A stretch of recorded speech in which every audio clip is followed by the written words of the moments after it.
Thanks for letting me be here. It's a bit of a risk having an Australian bass player preach the message, I know. But yeah, it's been great to get to know the team here at Shore. We made it really clear, I hope you heard it, that we were not trying to perform for you, right? It wasn't a concert. Thank you for joining the band with us and recognising God as the audience during our songs of worshipfulness this morning. But would you actually give the team a round of applause because they've worked really hard? Would you do that for us?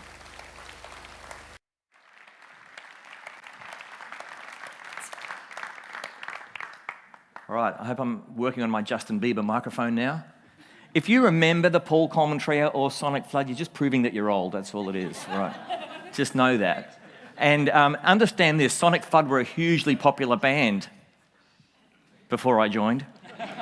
But I've enjoyed my time playing bass guitar with those bands and several others, lived in the United States for 17 years, and just before, not very long before the band, the Paul Coleman Trio that I was in at the time, relocated from Melbourne, Australia to Nashville, Tennessee, I met this gorgeous Kiwi girl, Brooke from Upper Moutere.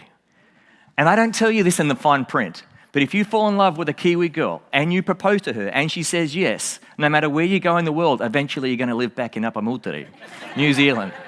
I didn't realise that going in, but I'm very happy to be here. And I wish I could introduce my family to you in person. I can't do that. I've been away from them for about 6 days, get to see them again on Tuesday, apart from, FaceTime and stuff like that. But I've got a photo, and I think this could be a great, unasked for, moment. I think it could be, because they're a gorgeous family. All right, are you ready? See if this clicker works. Oh, thank you. So it's pretty dull, but hopefully you can make out. That's me on the top left, Brooke in the middle. Oh, that's a bit awkward. Oh, I do own more than one shirt, I promise. Anyway, moving on. That's my wife, Brooke. We live in Upper Moutere, about 2 minutes away from Brooke's parents now. We needed all the help we could get because we've got 3 boys. Max, he's 13. Marcus, who came to us by adoption, he's 8. And Casper is 6. Pretty good, right? Pretty good bunch. And here's the deal. Brooke really wanted to come back to New Zealand to live. We wanted to be closer to the support of grandparents. I'm an American citizen as well as an Australian citizen. All of my other family members are American citizens as well as New Zealand citizens. We love America, so please don't take this the wrong way, especially if you also love America or maybe you're American. But we just felt like maybe the world would be a better place if we raised 3 more Kiwi young men rather than 3 more Americans. So here we are. That's our bunch. All right, now, the theme, as you've been hearing, hopefully, of this morning is chosen. And I don't know if you're like me, but whenever I hear the word chosen, it makes me think of this, the chosen one. Isn't it true that we're surrounded by all these stories, books, movies, TV series, and they all seem to feature a character who is plodding their way through a very normal sort of mundane existence, and then, by the fulfillment of some sort of prophecy, or a soothsayer, or somehow they discover, I'm not ordinary, I'm special, I'm the chosen one. Now, we're surrounded by these stories, and I've pulled off Google images, just a few images of some of my favourite chosen one characters. Right, do you guys recognise this person? All right, Harry Potter, he's living under the stairs, right? Just struggling his way through life, doesn't know what this scar is about, and then I'm actually the chosen one. And my life from this point is going to be extraordinary, right? We love that story, don't we? Who's this person? Luke Skywalker, right? He's there on Tatooine, he's just a farmhand, doesn't really want to be there, dragging his way through life. And then, now it's a little bit different with Luke. We don't find out until a few movies in that he is the last Jedi. He is the only one that can do what Luke does, right? But he's the same sort of thing. Everything's dull and plain, but then suddenly, and I think we're going to find out that Obi-Wan was living close to him on Tatooine for a very special purpose. Aren't we going to find that out soon? Okay, so, but you get the picture. Who's this person? Mr. Anderson. That's Neo. In fact, Neo is an anagram for one. Why? Because he is the chosen one. He's working his horrible job in a cubicle and he finds out that his whole reality is not real and there's something very special about Neo. He's the chosen one.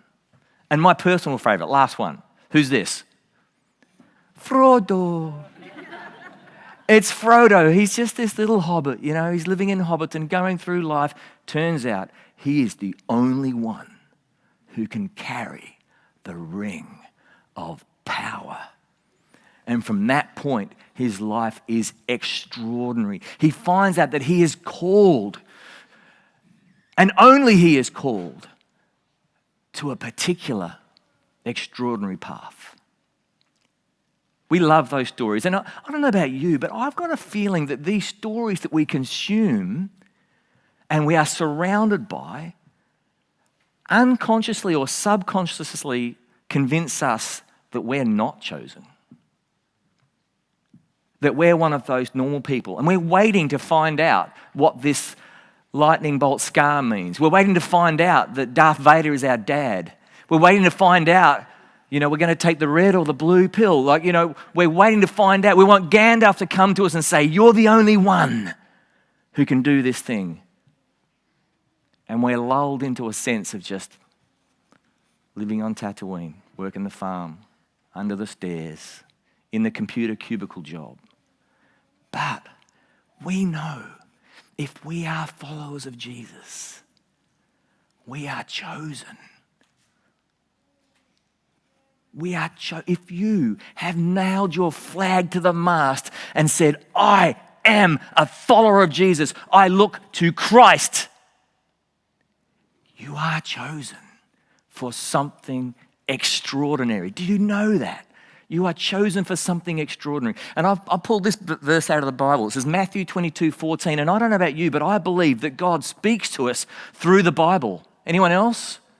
I believe that these words in this text, whether they're on your phone or your iPad or in a paper book, God speaks through these words. And Matthew 24:14 tells us, for many are called, but few are chosen. I believe that Jesus died on the cross and rose from the dead for everyone. He calls everyone, but few are chosen. And I think those of us who say, all right, God, your way, not my way, we are chosen. And we must recognize that reality. Another verse from the Bible, 1 Thessalonians 1:4 says, for we know, brothers and sisters loved by God, that we have been chosen. And isn't it so easy, especially when we're surrounded by stories that tell us that you have to wait until you've got a lightning bolt on your forehead before something really extraordinary happens. Now, I believe this is true. If we are followers of Jesus, if we are called and respond, we are chosen for something extraordinary.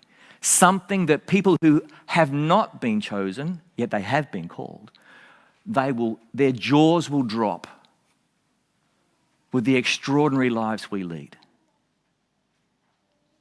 I believe that's true. It should be. It should be. What about this verse? Colossians 3:12 says, therefore, as God's chosen people, holy and dearly loved, clothe yourselves with compassion, kindness, humility, gentleness, and patience. So when we realize we are chosen for what? What are we chosen for? And that's the great adventure of life. What am I chosen for? But I believe this is true. We must be called to compassion, kindness, humility, gentleness, and patience, not to the level that's sort of normal throughout society, because actually the Kiwi society compared to some I've lived in is actually pretty good at some of this stuff. But we would be called to a level of that is beyond our human capacity. We would be called to this life that's characterized by compassion, mercy, that is beyond the ordinary. I'm talking to the level of Jesus dying on the cross level. We will be portals through which God's love flows to an extraordinary level that cannot be denied. We can make a difference. Don't think you're just living under the stairs, waiting for something. The call is here. You are chosen. How do we lead extraordinary lives? And understand, we live in a world that uses the word love to say things like, oh, I love pizza. I love Billie Eilish. But we're talking about we should be portals of a love that is Jesus dying on the cross love, an extraordinary love, a self-sacrificial love, a love that doesn't count the cost, a love that thinks of others before we think of self. And that's not humanly possible. We need God to fill us for that. That's my little boy Max, who you saw a photograph of him a moment ago. He's 13. So this is about 10 years ago, all right? And I think this is super cool that we had a baby dedication here this morning. So if I was going to give you any advice, parents, for raising kids, I'm going to tell you some advice that my wife gave me very early on when Max was about this age. We realized that, and I couldn't think of this stuff, right? My wife, Brooke, she's brilliant. She saw me sort of correcting Max. He would do something wrong, and I'd try to get him to just stop it, you know? It ended up being a me against him. He's drawing on the wall, you know? Max, don't draw on the wall. Stop drawing on the wall. You mustn't do that. And Brooke said, no, what you've got to do is you've got to give him choice, right? You can say, Max, you may not draw on the wall, but you can draw on this paper or you can draw on the whiteboard. See the difference? Parents, see the difference? And it was just amazing what a change that was. I started integrating that into my parenting, and it was transformative for Max. He still felt honored. He still felt loved. He still felt that he had some level of control. And let's be honest here, Kiwis, as compared to the American schooling system that I'm used to anyway, what we prize in this country is raising children who will make the right choices, aren't we? We don't necessarily just want them to be stuck between the borders of life. We want them to be people who grow up to be making good choices. And so as early as we can, we've got to let them taste that, making some choices. It empowers them, and it works out so much better. I don't want to have fights with my kids. You stop that. Don't do that. Why? Because I said so. That doesn't work. Give a child choice. We all want some choices, don't we? But we want to be trusted to make the right choices.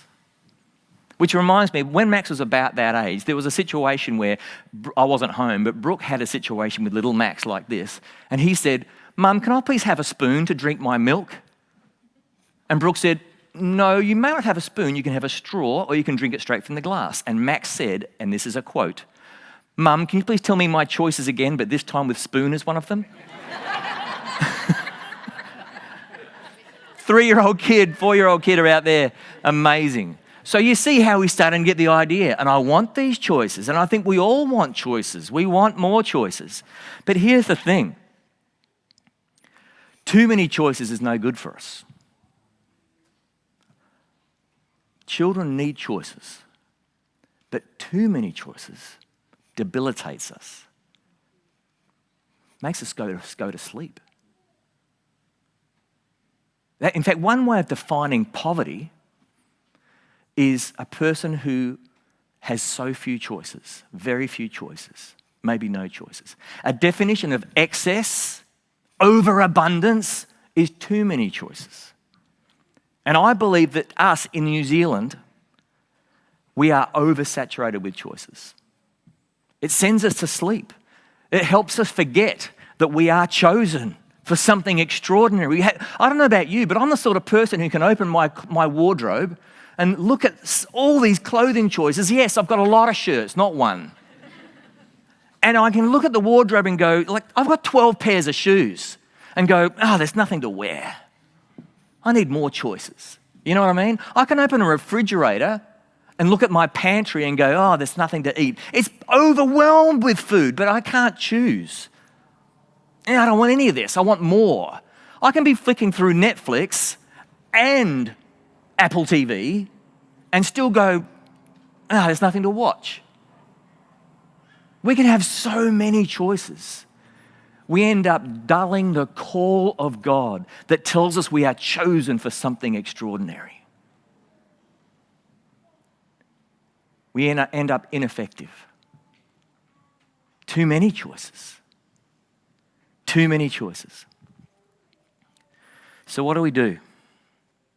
What do we do? Well, this morning at Shore, we're going to be doing something extraordinary. Something that I can hardly contain myself. I'm super excited about this. And we're part of an event that's called Chosen. And this is only possible through the work of World Vision. Now, I'm sure that in a church group this side, there are many of us in this room who have at least heard of World Vision. Just give me a little nod if that's you. You've heard of World Vision. Keep nodding a little bit more vigorously if you already sponsor kids through World Vision. Yeah, that's many of us. I get it. This is a generous group. I did a little bit of research. You're a generous bunch. You do a lot of good stuff. But this morning, there's a particular and extraordinary opportunity to allow a child to make some extra choices. But to do that, we'll have to do without a couple of our own. Passing some of our choices to a child who has so few, from our overabundance of choices. And we've got a short movie from my friends at World Vision. Now, understand this, I'm not on staff with World Vision, but I love what they do so much. I'm so excited to be partnered with them. And I've found that in partnership with World Vision, I can make a difference. I can't solve the world's problems, but it can help me find what I'm chosen for and live something that's moving a little more closely to being extraordinary.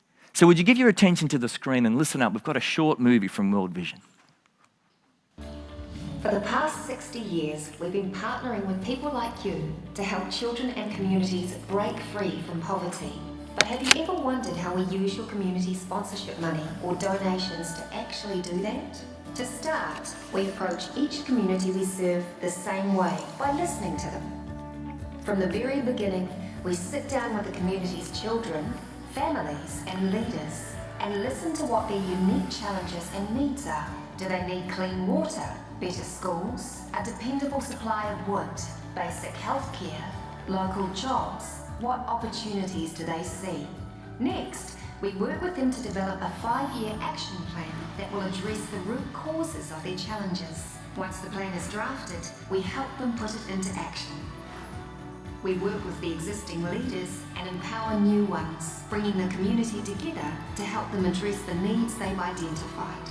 And if something in the action plan isn't quite working as well as it should, we go back and change it so it does. But it doesn't stop there. We don't just help a community get the things they need like healthcare, education, clean water, nutritious food, and economic opportunity. We also train them so they know how to best care for and grow these new resources so that they will continue to have them for years to come. When the community has grown healthier, safer, and more self-sustaining, then we transition out and move on to the next community in need. By now, the community is a better place for children to live and grow, and they are more equipped to handle emergencies and can even turn around and help their neighbours. From beginning to end, this transformation is made possible because of people like you who are passionate about helping children and communities break free from poverty.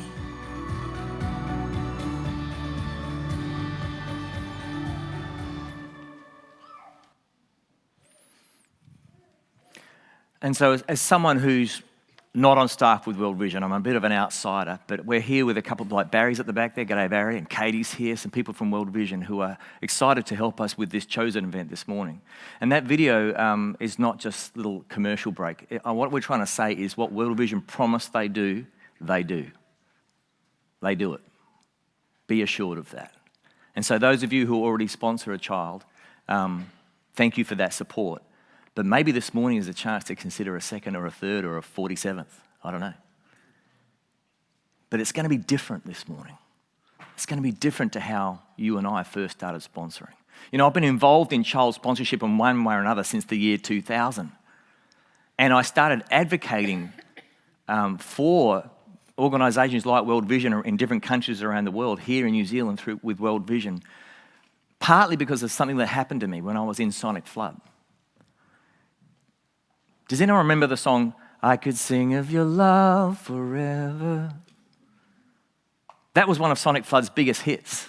And we would play that song every night. Every night. And it was a favourite moment of mine in the set because we would stop playing our instruments and get away from our microphones and we'd let the crowd, often thousands and thousands of people, sing that chorus over and again. I could sing of your love forever. I could sing of your love forever. We would often be able to just leave the stage and let them keep singing. Sometimes they'd go for like 15 minutes, just singing this beautiful thought. God, your love for us is so wonderful. We want to make music about that for all eternity. One night on stage, a thought hit me in the brain like a truck, and my life has not been the same. It was part of me discovering that I'm chosen for something extraordinary. And you might think playing in a band that's got a few hit singles and a couple of awards and gets to play in front of thousands of people is extraordinary. I thought it was at the time too. But while we were singing, I Could Sing of Your Love Forever, a thought hit me in the brain. And this is the thought, and I believe it was God speaking to me. And I'm very careful to say I believe, because I think we can kid ourselves about that sometimes. But while we were singing I Could Sing of Your Love Forever, this popped into my head, this sentence: Grant, I never asked you to sing of my love. Instead, I asked you to be my love.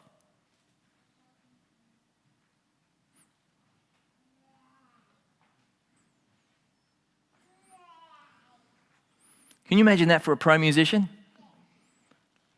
I'd done a really good job of convincing people to sing of God's love, like we did this morning.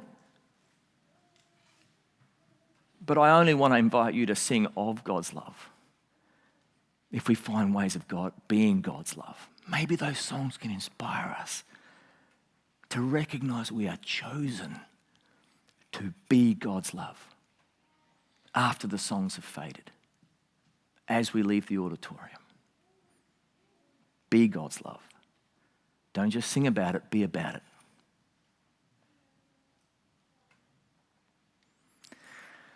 And so for many years, I've been doing what you're sort of seeing me do now, asking crowds of people to consider sponsoring a child. I've found that this is actually more my calling than playing bass guitar. As cool as bass guitar is, right, Warren? It's even better to say, let's be God's love, than say, let's sing about God's love. And I'm passionate about getting people to sing of God's love, right, Anna? I'm passionate, more passionate than ever, actually. I don't think there are many places in the Bible that convince me that we should sing of God's love, but nowhere in the recorded words of Jesus, the one I claim to follow, does he ever ask us to sing of his love, but he asks us to be his love. To our neighbours, to one another, to our enemies, and to the least of these. The hungry, the thirsty, the naked, the sick, the lonely, the imprisoned. When I started speaking about this to crowds many years ago, my partner said, if you choose to say this, you can. Some people don't choose to say this, and I'm not trying to bring a heavy guilt here, but back about 20 years ago, I was told, if you choose to include this statistic, it's true, 45,000 children die from hunger and hunger-related diseases every day that are totally and easily preventable. We know how to stop it, but we just don't. And over the years of me doing this work, my partners have come to me, like World Vision said, we've got to revise that number. Now it's 35, now it's 27, and they've kept me informed. And you know what, like just a couple of years ago, it got to 17,000 a day. And I'm getting excited. Now 17,000 is still 17,000 too many, right? Okay, but I'm getting super excited. I'm going, extreme poverty and these needless fatalities are going to be solved in my lifetime. That's extraordinary. And I'm getting super excited about that. COVID-19. You know that social distancing and going into lockdown is a privilege of the rich? The number's going up again. For the first time in 40 years, the number of children dying every day is going to go up. We haven't crunched the numbers enough yet. I'm distraught about that. The need is great. And I want to play my part in bringing an end to extreme poverty in my lifetime. And maybe it won't happen, but if we do this, if we realize that we are chosen as the church for something extraordinary, not just fitting it in with our busy, choice-inundated lifestyle, but if we do something extraordinary, maybe we can partner together and solve this And maybe as we do that, Jesus will become more clear to those who don't yet know him. Over the last couple of months, I've been getting to know a guy named Vitalis Okwako. He lives in Auckland. And he lives in Auckland with his wife, Anna. And I did a little bit of Facebook snooping and I found a nice photograph of their wedding day. It's about 4 years old, but here they are. Look at these guys. At least I hope they're here. There they are. So that's Vitalis on the left, Anna on the right. They've been living in Auckland. And Vitalis is an amazing guy. Like, he's originally from Kenya. And I've had a couple of meals with him, hung out with him, had a Zoom call with him, met him at the offices of World Vision, actually. And he was born in rural Kenya, close to Lake Victoria and the border of Uganda, if you know that region at all. I've spent a little bit of time in that part of the world. And he lived a life, as he was growing up through the 80s and 90s, very, very poor. And I have asked him with some conversation, when you say poor, what do you mean? Because sometimes I feel poor. I feel poor maybe when I'm a little bit nervous about next month's mortgage payment, or maybe I can't afford a steak and I better get the burger. That's sometimes I feel like that. And he's like, no, different poor. Different sort of poor. And I wrote a whole lot of notes that I'm just going to put down now I've learned about his life, Vitalis' life. There's a little kid, Vitalis, living with his mum and dad on a little tiny farm about the size of a petrol station, one of 4 siblings, 3 boys, he's the second boy, and 1 youngest sister. 4 kids. There was rarely enough to eat. Whatever they grew on that little farm, they got to eat. But often there was too much rain, often there was not enough rain. And even though Vitalis and his family would go out into the bush to try and pick certain berries and dig up certain roots and things like that, their diet was never sufficient. My kids choose from 5 different breakfast cereals or toast every morning. Vitalis had no choice. Sometimes he got some maize, but usually no breakfast. 1 meal a day was lucky. Sometimes they go days without a meal. He told me, sometimes weeks. Everyone's hungry all the time. They would get water, they had to walk several kilometres to get water and bring it back to the house every day, but often that water would make them sick. If any family member got sick, there was no chance of getting proper medical attention, none whatsoever. In fact, Vitalis, one of the most tragic details of his family life is that his mother told him that, yes, we have 4 children, but I actually gave birth to 12 children. But 8 didn't make it. And that's common in this part of Kenya and many other places around the world, even today. Vitalis desperately wanted to go to school, but a law had been passed by the Kenyan government that said you cannot attend our schools unless you have the proper school uniform. His parents couldn't afford the school uniform. So Vitalis seemed to have no choice but to stay on the farm and try to eke out enough meals for the family. But then something happened. World Vision moved into that district of Kenya, and Vitalis was chosen to be a sponsored child. But it wasn't just about finding a sponsor for Vitalis. World Vision were helping his whole family and his whole community. In fact, if you sponsor a child with World Vision, you must know that that is mainly so you get to write letters, receive letters, and we hope you pray for them. Maybe one day you'll go and visit them, but actually you're supporting the work for the whole community. And Vitalis was part of a community that was being worked on like that and being transformed. Now he had enough to eat. Now he had clean drinking water. If he ever got sick or his community members got sick, they'd get proper medical attention. And Vitalis got to go to school because World Vision bought him the school uniform. Do you know what he told me? He had never worn socks and shoes before in his whole life, and he's 13 years old. And he loved his school uniform so much that he would wear it all the time, every day. It's his only clothing, really. He got to go to school, and turns out Vitalis is a clever guy. He was top of the class in primary school, top of the class in high school, and when he aged out of the World Vision program, he had good command of English, a good education, was able to move to Nairobi, the biggest city in Kenya, get a good job as a security guard, not good by our standards, but a good job. And he is still having a very tough life, may I say. He's got some stories to tell you that I won't tell you, but he had a strong sense that God was providing for him through World Vision. God had given him an education, and now he had more choices. And he started to live a life of hope, not despair, which seemed to be the only choice before. And now in Nairobi, he starts taking his small income as a hotel security guard and sending money to his parents and to help his siblings go to school. He chose to help others with his few dollars. And then he met Anna, who was in Kenya on a short-term trip to, like she's a believer, like he's a believer. And they fell in love.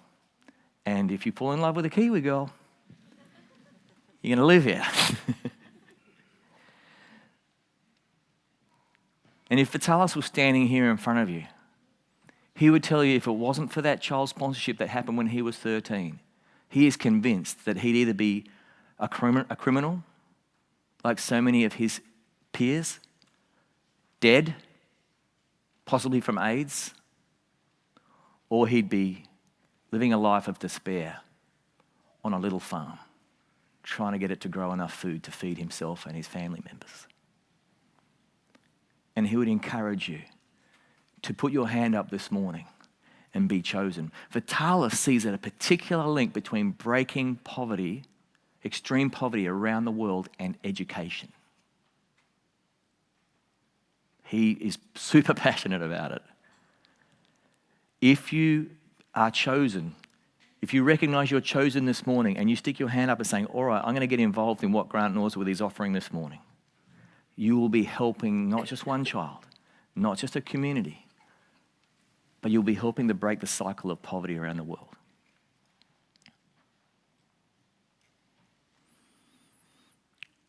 Vitalis today, no kids, maybe yet, I don't know, I didn't ask. But Anna and he live in Auckland. He is a security guard in a hospital. He doesn't make a whole lot, but he's continuing his education. He's about to finish a master's degree in global, where's Barry? Global development. He's sending a big chunk of his income back to Kenya, supporting his aging mother. His father died many years ago, helping his siblings go through school and higher education, supporting other kids that aren't in his family in Kenya to go through these programs. And he also financially supports World Vision in New Zealand. And that's what he is choosing to do, because I believe that my friend Vitalis knows that he is chosen for something extraordinary. And if you met him, you'd know this is an extraordinary guy. He's got this poise about him, this grace, I know God. I don't need many choices, but I'm choosing to do this.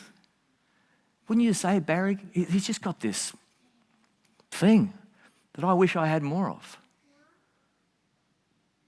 And so this morning is a chosen event.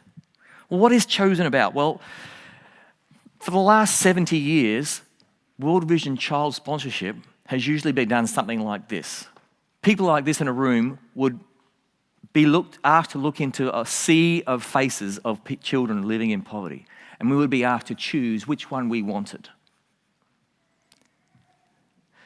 And in 2000, when I first did that, I chose the prettiest little girl in Rwanda who looked cute. And over 20 years of doing this, I've noticed that the cute little girls and boys they get chosen first. Because we can't even turn that into a pure extension of being chosen by God. We still even turn that. And I'm including myself here. Please don't take me as finger waggy, That's how we are so inundated with too many choices. We turn even that into an a la carte menu.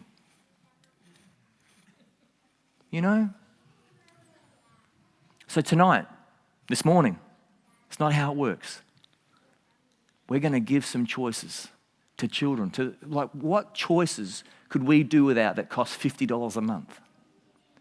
How many choices are really going to cost you to do without $50 a month? Or for 2 children, $100 a month. Or if you need the math help, $350 a month. So that we can give children who have so few choices a life transformative choice. I've got another movie to show you. It just goes for about 2 minutes. Please throw your attention to the screen here.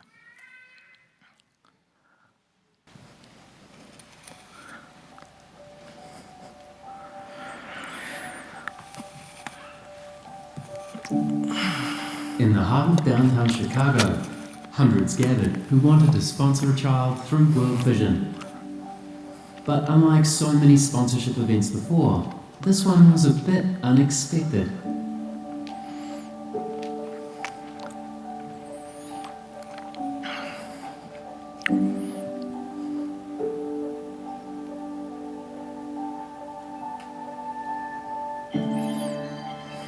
Instead of having people choose a kid from a set of photos, like sponsorship's been done for decades, we did something that we've never done before.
Now, the choice is theirs. The choice to take hold of their future, to pursue their God-given gifts, to become changemakers in their communities, and even the choice to step into a life-changing relationship with you.